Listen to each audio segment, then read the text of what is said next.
ஓம் ஸ்ரீ குருபியோ நமக. ஓம் ஸ்ரீ மகா பெரியவா சரணம். ஜனவரி 21 இன்றைய தினம் தேய்பிரை அஷ்டமி. இரவு தூங்கும்போது உங்கள் தலையணை கடையில் இந்த பொருட்களை மறக்காமல் வச்சு தூங்குறது மூலயமா எல்லா விதமான பிரச்சனைகளுக்கும் ஒரு முற்றுப்புள்ளி வைக்க முடியும். அது என்னென்ன பொருட்கள், அதை எப்படி பயன்படுத்தணும்னு பார்க்குறதுக்கு முன்னாடி நம்மளோட வீடியோஸை எப்போ தான் நீங்கள் ஃபஸ்ட் டைம் பார்க்குறீங்கன்னா மறக்காமல் சப்ஸ்கிரைப் பண்ணிக்கோங்க. தொடர்ந்து இது மாதிரி அப்டேட் தெரிஞ்சுக்கிறதுக்கு பக்கத்தில் இருக்கிற நோட்டிஃபிகேஷன் பெல்லை கிளிக் பண்ணி ஆல் அப்படிங்கிறத செலக்ட் பண்ணிக்கோங்க. இப்போ என்னென்ன பொருட்களை தலையணைகளில் வச்சு தூங்கணும் அப்படிங்கிறத பற்றி தெளிவாக தெரிஞ்சுக்கலாம். இன்றைய தினம் தை மாதத்தில் வரக்கூடிய அற்புதமான தேய்பிரை அஷ்டமி. சொல்லப்போனால் இந்த புத்தாண்டு பிறந்து வந்திருக்கக்கூடிய முதல் தேய்பிரை அஷ்டமி இதுதான். அதுவும் செவ்வாய்க்கிழமையில் வந்திருக்கக்கூடிய தேய்பிரை அஷ்டமி ரொம்ப ரொம்ப விசேஷம். செவ்வாய்க்கிழமையை பொதுவாக நம்ம எதுக்காக பயன்படுத்துவோம்னா நம்மோட கடன் பிரச்சனையை தீர்த்துக்கிறதுக்காக பயன்படுத்துவோம். ருணம் அப்படின்னா கடன் அர்த்தம். ருண விமோச்சன அஷ்டமி தான் இன்றைய தினம் வந்திருக்கக்கூடிய தேய்பிரை அஷ்டமி. இன்றைய தினம் நீங்கள் காலபைரவரை வணங்கலாம், சிவபெருமானை வணங்கலாம், முருகப்பெருமானை வணங்கலாம், அதுபோக செவ்வாய் பகவானை வணங்கலாம். இப்படி பலவிதமான தெய்வங்களோட அருளை ஒரு சேர பெற்றுத்தரக்கூடிய அற்புதமான ஒரு நாள் தான் இன்றைய தினம் வந்திருக்கக்கூடிய தேய்பிரை அஷ்டமி. இன்றைய மதியம் 12:43 ஆரம்பிக்கக்கூடிய அஷ்டமி திதி நாளை மதியம் 2:51 வரைக்கும் இருக்குது. அதனால் நிறைய பேருக்கு இன்னைக்கு அஷ்டமியா இல்லை நாளைக்கு அஷ்டமியாங்கிற குழப்பம் நிறைய பேருக்கு இருக்கிறதால திதிகளில் 8வது திதியாக வரக்கூடியது அஷ்டமி. அப்படி பார்த்தா பௌர்ணமிக்கு பிறகு வரக்கூடிய 8வது நாள் இன்றைய தினம் ஜனவரி 21 தான் அஷ்டமி திதியை நம்ம கணக்கில் எடுத்துக்கணும்.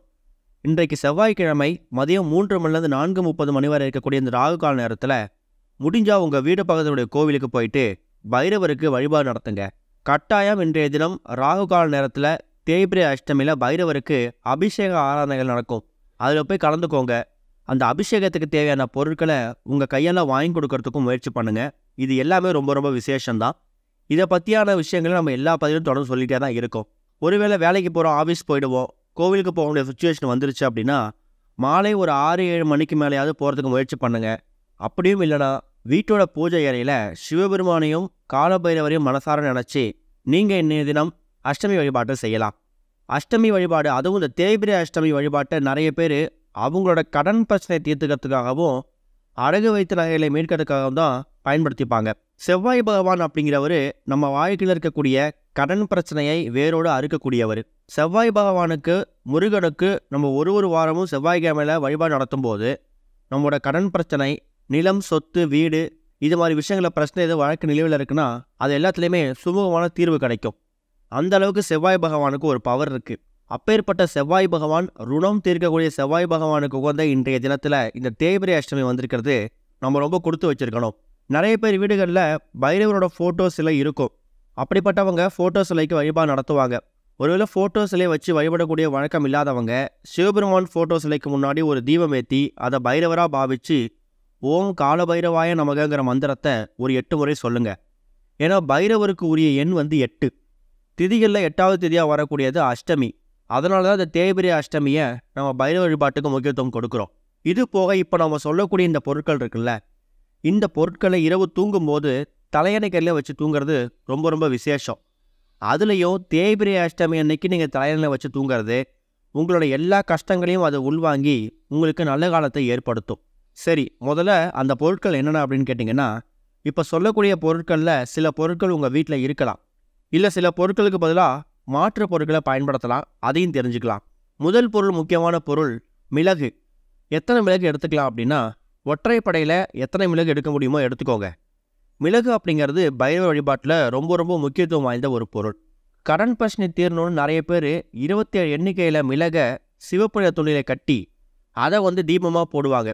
அதே மாதிரி வாராயம்மன் வழிபாட்டிலையும் காலபைரவ வழிபாட்டிலையும் கடன் பிரச்சனை தீர்த்துக்கிறதுக்கான பரிகாரத்தில் இந்த மிளகுக்கு முக்கியமான பங்கு இருக்குது.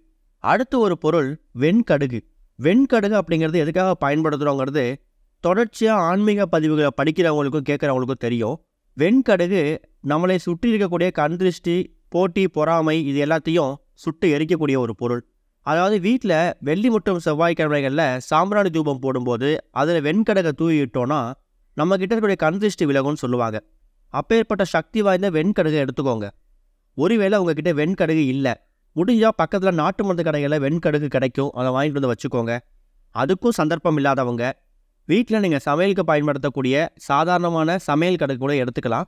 வெண்கடுகு இருக்கிறவங்க வெண்கடுகு எடுத்துக்கோங்க. இது கூட முடிஞ்சால் கருஞ்சீரகம் எடுத்துக்கலாம், இல்லைனா அதை நீங்கள் விட்டுடலாம். ஆனால் முக்கியமான 2 பொருட்கள் மிளகையும் வெண்கடுகையும் எடுத்துக்கணும். வெண்கடுகு இல்லாதவங்க சாதாரணமான சமையல் கடுகை பயன்படுத்திக்கோங்க. சரி, இந்த 2 பொருட்களையும் எப்படி பயன்படுத்தணும்? தலையணை கடையில் வைக்கிறதுக்கு முன்னாடி நீங்கள் செய்ய வேண்டிய முக்கியமான விஷயம், ஒருவேளை நீங்கள் இன்றைய தினம் கோவிலுக்கு போகிறீங்க, பைரவர் வழிபாட்டுக்கு போகிறீங்கன்னா சின்னதாக ஒரு பேப்பரில் இந்த 2 பொருட்களையும் மடித்து எடுத்துகிட்டு போயிட்டு பைரவர் வழிபாடுப்ப உங்கள் கையில் அந்த பேப்பரை இறுக்கமாக மூடிக்கோங்க. இந்த வெண்கடுகையும் மிளகையும் வச்சுருக்கீங்களே, அந்த பேப்பரை வலது கையில் இறுக்கமாக மூடி பைரவரை வணங்கிட்டு கோவிலை சுற்றி வலம் வந்துட்டு அதுக்கப்புறம் வீட்டுக்கு எடுத்து வந்துட்டு பூஜை அறையில் வச்சுடுங்க.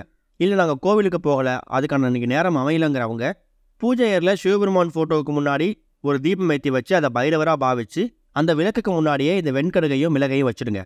வச்சுட்டு அதுக்கப்புறம் உங்களோட அன்றாட வேலை பாருங்கள். வீட்டில் எப்பவும் கூட பூஜையெல்லாம் முடிச்சுடுங்க. இரவு தூங்க போகிறதுக்கு முன்னாடி மிளகு அப்புறம் வெண்கடுகு இந்த 2 பொருட்களையும் பேப்பரில் மடித்து பூஜையில் வச்சுங்களேன்.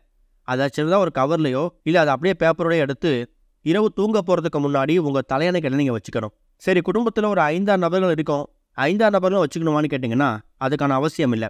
குறிப்பாக குழந்தைகளும் வயசானவங்களும் வைக்க வேணாம்.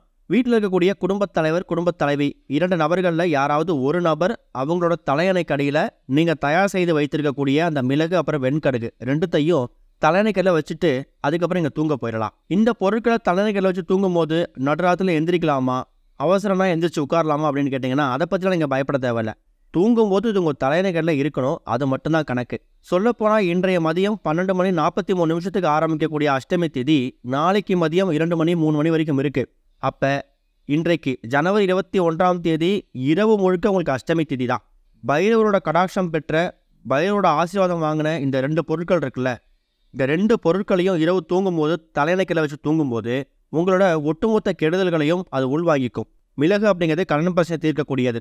வெண்கடுகு அப்படிங்கிறது உங்கள்கிட்ட இருக்கக்கூடிய போட்டி, பொறாமை, கண் திருஷ்டி, பில்லி, சூரியம், ஏவல் இது மாதிரி கெடுதலான விஷயம், நெகட்டிவ் வைப்ரேஷன் எல்லாத்தையுமே அது வெண்கடுகு உள்வாங்கிக்கும். இந்த 2 பொருட்களை வச்சு தூங்கிட்டு மறுநாள் அதாவது ஜனவரி 22 புதன்கிழமை காலையில் எந்திரிச்சோடனே முதல் வேலையாக அந்த 2 பொருட்களையும் தலையணைகளை வச்சு தூங்குனீங்கல்ல, அதை ஒருவேளை உங்கள் வீடு பக்கத்தில் ஆறு, ஏரி, குளம் இல்லை கிணறு இருக்குது அப்படின்னா கூட அந்த கிணத்துல தூக்கி போட்டுட்டு திரும்பி பார்க்காம வந்துடுங்க.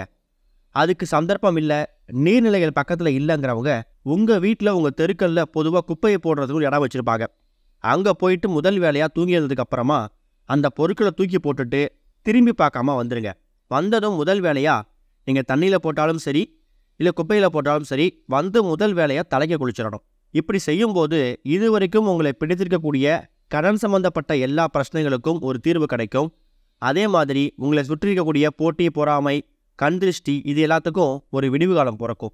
சரி, இந்த விஷயத்தை செஞ்சுட்டோம், வேலைக்கெல்லாம் போக வேணாமா, உழைக்க வேணாமா அப்படின்னு கேட்டிங்கன்னா இதுக்கான அர்த்தம் அது இல்லை. நீங்கள் என்னதான் உழைச்சாலும் அந்த உழைப்புக்கேற்ற ஊதியம் கைக்கு வரமாட்டுது, வீண் வரையும் வீண் செலவாகுது. அதிகமாக சம்பாதிக்கக்கூடிய பணம் போட்டி, பொறாமை, கண் திருஷ்டியால் வீண் செலவாகுது அப்படின்னு நினைக்கிறீங்களே, அந்த விஷயங்கள் குறைக்கப்படும். உங்கள் உழைப்புக்கேற்ற அங்கீகாரம் கிடைக்கும், உங்கள் திறமைக்கேற்ற அங்கீகாரம் கிடைக்கும். அது மூலயமா உங்களோட கடன் பிரச்சனை காணாமல் போகும். வீண் வரையும் வீண் செலவு குறைஞ்சாலே சேமிப்புங்கிறது அதிகமாகும். அது மூலயமா கடன் குறையும். இந்த ஒரு தேய்பிரை அஷ்டமி அன்னைக்கு இதை முயற்சி பண்ணுங்கள், நல்லதே நடக்கும். ஓம் ஸ்ரீ குருபியோ நமக. ஓம் ஸ்ரீ மகா பெரியவா சரணம்.